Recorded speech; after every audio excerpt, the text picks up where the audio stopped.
Hey everyone, my name is Dan from Thompson Equipment in Portland. Today we're going to do a demo and a kind of training deal for the FINN T75. This is my most popular seller, hands down. It's pretty obvious the reason why is you have a very large tank capacity for, well, to be able to tow behind a pickup. It's the largest tank you can get that's not going to be a CDL weight. Rule of thumb, obviously we have 26,000 pounds or greater is going to put you in CDL, but most, depending on your area and the county, most guys would say that if your trailer is tagged over 10,000 pounds, you're going to need a CDL for weight requirement. That rule is flexed sometimes it's more, sometimes it's less, but really the trailer's tagged under 10, so the sticker on the side says 10,000 pounds, meaning you're going to be safe for CDL weight to be towed behind, which should be a 3/4 ton truck or so. Getting under CDL is super important for a lot of guys, as well as the price point. The bang for buck on this unit with a gas power plant versus the one step up it's a big jump up in price to get to that T90, the next step up. The T90 is more horsepower, commercial, heavier duty commercial construction, larger tank, larger axles, diesel engine. I mean, it's more machine, but for the seasonal use these get for most guys, the T75 is fantastic because they get a lot of production out of a non-CDL platform that is really of a value price. So great entry-level machine. If you're going to be doing it every day, year-round, step up to a larger unit. But in terms of bang for buck, this is a great value. Maintenance-wise, maintenance is super easy. There's 2 grease points up here on the tower cannon swivel. Those are the fertilizers trying to get in, and the grease is keeping the bearings lubed. So make sure you're greasing that every day, as well as inside the tank. There's an agitator. The agitator has bearings on each end. You'll see there's a hub there and a grease strip here, or a matching one on the front. So those are really important grease points. If you're gonna hit 4 grease zerts, those are the 4 you want to guarantee you're hitting. Additionally, on the back, you have your basic engine platform. It's a Kohler gas platform. Drive shaft coming out of both ends. The Kohler power plant puts power out this way to a hydraulic pump, which drives the hydraulic motor spinning the agitator. The key for the FINN is you get variable speed forward and reverse on the agitator. So if you want to spin it slow, spin it fast, you have full control over the agitator, which is really important when you're mixing higher end materials. You need to not overmix them or undermix them. You don't want them to foam or aerate. You need that control. So it's a key FINN feature. It has been for decades. So the other side of the power plant puts up this way to an electric clutch. The electric clutch is on or off. I mean, you're in, you're not. It's simple switch design. There is a remote option. Not many people choose that, but if you did have questions about that, call me. So clutch engages the pump. This pump is sucking out of the back of the motor, or back of the tank. Sucks out of the back of the tank. That'll bring that up later. Suction line loops around, and here's your pump. And now this is your charge section. This is really laid out just like a large semi, like a 3,000 gallon tank, isn't much different. Where now this is your pressure side of the pump, and you're using valves to either send the fluid to the hose reel or to the tower cannon right now. This is your recirculation valve. Right here, this clear hose, recirculation. Whenever you're using the hose reel, I always recommend to leave it open because there'll be another valve at the end of the hose. So if you're like crossing over a sidewalk, or you need to stop for a quick second, you can stop briefly at the end of the hose, and it won't deadhead your pump. You always want to have a bypass if you get a clog or the hose kinks. You don't want to deadhead the pump. You want to have a place for the fluid to go. Make sure you're flushing this out at the end of the day as well. So there's that. We'll leave that open. Hose reel's 150 feet, and then you shoot beyond that. Electric rewind, and the tower cannon's going to shoot maybe 140, give or take, depending on the material. 130 pretty easily. This pressure gauge, a lot of guys, hey, I'm showing zero pressure. Well, you're always going to show zero pressure when the agitator is not moving. What this is measuring is hydraulic resistance on the agitator paddles. So as your mulch and your slurry gets thicker, this will increase, saying there's more resistance on the hydraulic motor. It's going to go into relief, or it's going to bypass at about 2100 psi. So if you say, hey, the paddles aren't working, if this says 2100 psi, that's accurate. They shouldn't be working. It's in bypass. Kick your agitator control into neutral right here, and then look in the tank and see, hey, is there a piece of wood in it? Is there a piece of rebar in it? You know, you don't know what's in that tank. Often if there's not a log piece, your mix is too thick. Add some water, go forward and back a little bit, and that will free up the whatever clog you have. That's the advantage of variable speed, forward and reverse. So agitator control is here, as well as in the front. You'll see when I do it over there, it's linked. And then obviously your engine controls are here. It's loud, so I won't start it up quite yet. That's it. Let's move to the front. All right, now we're at the front of the machine. It comes with either a 2 5/16 ball hitch or a pintle ring. Personally, I prefer the 2 5/16 because it doesn't slop at a stoplight. You don't get the slopping around. You have a storage container here. Here's that. And what's on your nozzles, your extra hose, your hydrant hookups would go in the tongue storage, and then there's your other grease point for the front agitator seal. Talking about filling, today we're at a home and we just got a garden hose, but really if you're going to be efficient, don't use a garden hose. Always use fast water, the water truck, fire hydrant. This would take forever if we didn't pre-fill it for the video. So you want to basically, rule of thumb, what we're going to do, I'll show you in a video, I'll do a voiceover in a minute or something, but basically what we're going to do is going to fill the water to about halfway to the agitator. As the water's coming in, I'm going to fire up the engine. We're going to flush the lines. So the rule of thumb, wet your lines before and after you start. So we're going to run water through the hose reel, shut the valve at the end to seal that in and leave water in the hose, and we're going to flush the tower cannon and recirc valve. So we're going to flush our lines, fill halfway, flush the lines as the water's coming in. About the time you're done flushing, you should have the water up to the agitator paddles halfway at least, just to be efficient. And as your water's here, your paddles are turning in mix mode. You'll see here there's mix or spray. There's a sticker right here. You want to know that this is neutral, not moving. Mix is going to bring the material towards you. The paddles are all beveled, so mix is going to bring the material towards you away from the sump. That's key because we don't want a big chunk of material to go to the back. Like if we're adding material with the water here, we don't want the material to just go to the back and sink and then clog the sump. We want the agitators to mix that all up before it gets back there. So we'll be in mix mode. We won't mix at full speed. We want it to be just going fast enough to keep the material getting blended. We don't want it to aerate. If you'll see bubbles or lots of foam building up, it's a centrifuge pump. Centrifuge pumps are fantastic for building head pressure and shooting long distances, but they do not shoot air very well.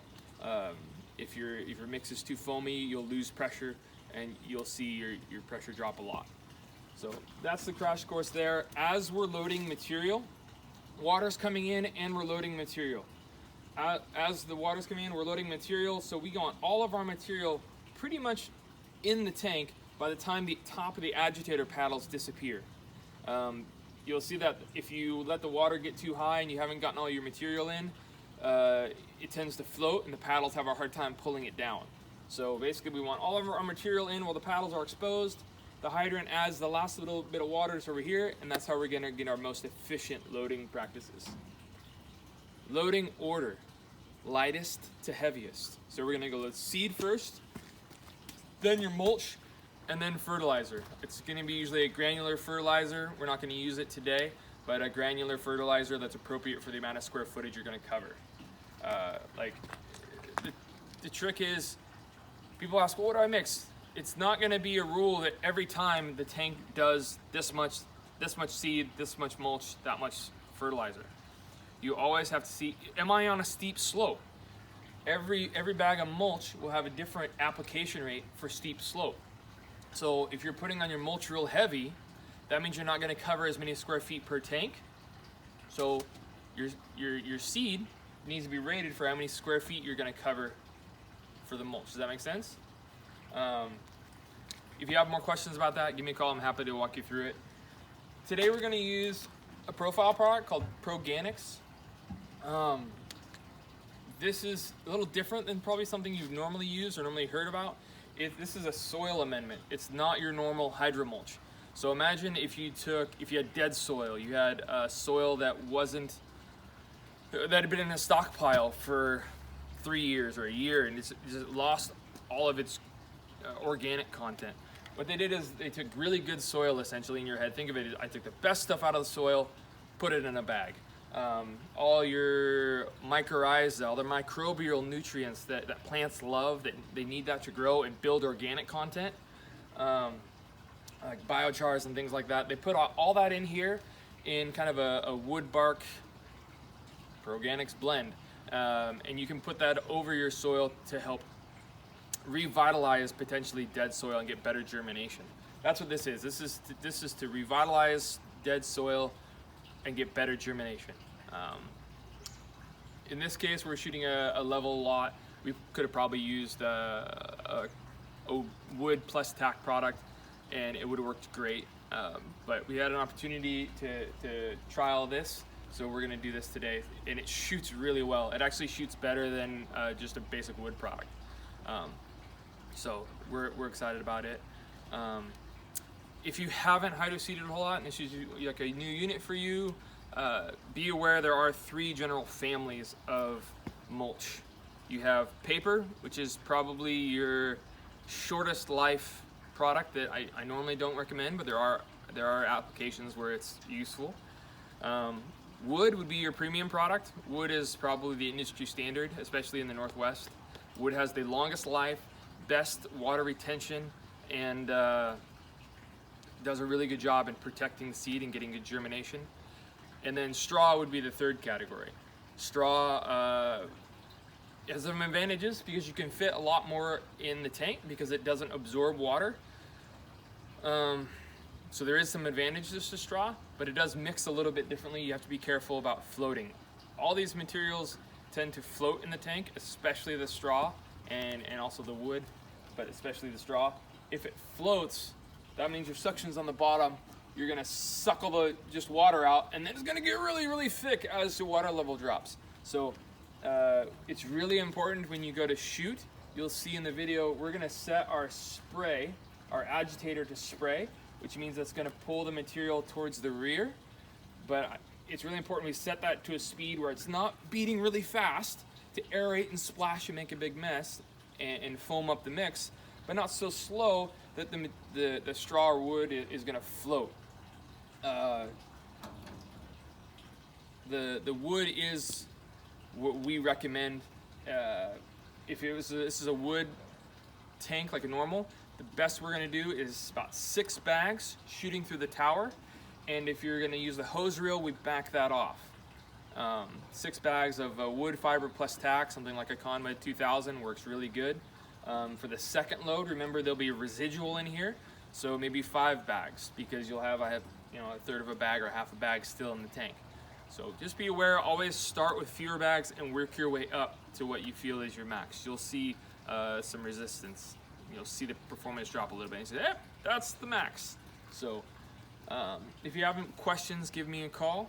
We're gonna do a video, or we're just gonna go ahead and shoot it now.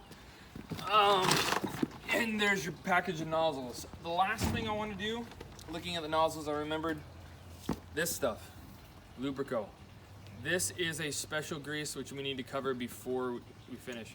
The Lubrico grease goes in the pump auto luber. FINN changed this a couple years ago. It used to be a brass cup, now it's in aluminum. But right here, this is, if you're familiar with a bearing buddy, that's like a bearing buddy. There's a spring inside that's always pushing that cup of grease down into the pump mechanical seal. All the other grease points on here are gonna get standard equipment grease, but this cup just use this stuff. This is a special non-aqueous lube just for the pump. So there's a Zerk on the inside. Get a grease gun for this and fill this up. So this plunger, this little red lid, this comes up, and if the red is touching the aluminum lid, it means you need to put some more in there. It's empty. If you over pump it, you will crack the lid. So get a feel for that. Ask your dealer, ask me for advice. But there's your crash course. I'll do a load here, and you can see we'll shoot it out in this yard and go from there. Thanks. All right, there's the hose reel unlock mechanism there. Roll the section of hose out. I put the remote valve on. That remote valve at the end of the hose lets you stop and start if you're crossing a concrete sidewalk. There's a throttle up there, kick that up a little bit. And there is the pump right there where my hand was. Set the valves correctly to send the fluid through the hose. Kick on the pump. Flush that, get some water flowing through it. I shut off the pump and shut off the valve. I like to leave that hose full of water, keep it nice and slippery for when I start shooting mulch. Change the valves. I hit the clutch to standby mode. There on the operator's foot pedal down by my feet on the tower cannon is the on off for the pump. So foot on the button, there's the clutch engage. Make sure the tower is not clogged and we're good to go. Remember loading lightest to heaviest. So the first product in is the seed. A lot of times if it's a full load, I'll put about a 50-pound bag of seed in for like a normal flat application. But again, all of your quantities will change by how much coverage you're getting. Next, I'll put in the bags of mulch. This is the way I normally do it. Everybody has their own method. On a normal wood fiber bags, they're packed so tight. I usually cut a tongue or a lip out of there. I don't ever want to cut a loose piece of plastic because that could fall in the tank. I don't want to drop my knife in. So I usually kind of take a corner out there and I have to break the bale in. Usually I have to like separate it. But these Pro Matrix bags, Proganics, they break up really easy. So normally I say about basketball size chunks or less. Larger units, I just throw the whole bale in. Like a big semi, you just drop the whole bale in, breaks it up. But these ones have less horsepower, so I say about a basketball size chunks is right. Again, these bags break up really easy. If they're breaking up easy like this, kind of like a Hydrostraw breaks up similarly. I'll show you another way to do it here. You can just cut a tongue out of the bottom of the bag. My knife was not sharp enough, unfortunately. The best knives I've seen are those plastic breakaway X-Acto knives. There you go. You just cut the bottom out, little relief on the top to let the air in, and drop the whole thing is a lot cleaner. I'll do that with these products and with the Hydrostraw or anything loose like that. Works really good. Yeah, those X-Acto knives where the blades kind of break away. You can push the blade out and break away edges. They're plastic, they break away. If you drop it in, it wouldn't be the end of the world, and they always stay sharp. So that was the best knife I've seen for Hydroseeder operations. Again, pull that tongue out so I don't drop the plastic in. Little relief for air on the top to let it slide out, and there you go.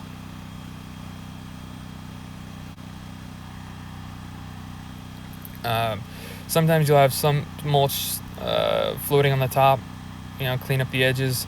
I'll go forward and reverse on the Agitator to really get it sucked down. You'll see looking down when you do it that the forward and reverse creates like a low spot on one end or the other of the tank, and that low spot allows the mulch to get sucked in depending on which way it's cycling the material. So I usually go forward and reverse a little bit, make sure I got any chunks floating in the corners sucked down, let it mix, and then we're almost ready to hydroseed. This would be the time where you add either liquid or granular fertilizer last. So if you haven't used this before, it's similar to a wood mulch, but it's different. It has more of a Well, as you can see, it looks more like dirt, because that's kind of what it is. It's still a wood-based product, but it is compacted a lot less than a standard wood mulch. If you have more questions about it, ACF West, Travis is an expert, Damon Sump at Profile, he's really good. Those guys will give you a lot of good information of tools and ways to use this. Alright, we're just going to quick hydroseed here, little sample. I always start my hydroseeding jobs at the furthest point and work my way back to the tank, so I'm getting all the hose out, going to this back corner. What I'll do is I'll get all set up. Someone will be back at the tank to hit the go button on the pump and adjust the throttle wherever I tell them. And you want to get a good lay down. There's the controls. You can see on the left is the clutch on off. Hose rewinds there, hour meter, but that standby is what does the foot button for the tower cannon. We're going to double check. We're going to adjust the forward and reverse, set up the spray. This is super important, not too fast. You just want the paddle spinning enough to where it's keeping the material mixed evenly top to bottom. You don't want to mix it too hard to make it foam or agitate, because as the water level drops, those paddles are going to start splashing more. Make a high sign, turn on the pump, and flush the water out from the lines. Good. Adjust the throttle, and then as soon as it goes green or brown, you know, put it on these, and I'll start painting the dirt. I like to go over the shoulder when I'm doing a long job, go around the edges, kind of shoot in. That seems to work best for me. You can rainbow it in. You always want to hit things from a couple different angles. That was a lot of information in a short amount of time. So if you do have more questions, feel free to give us a call. We're happy to help on the T75 or any of the other FINN products available.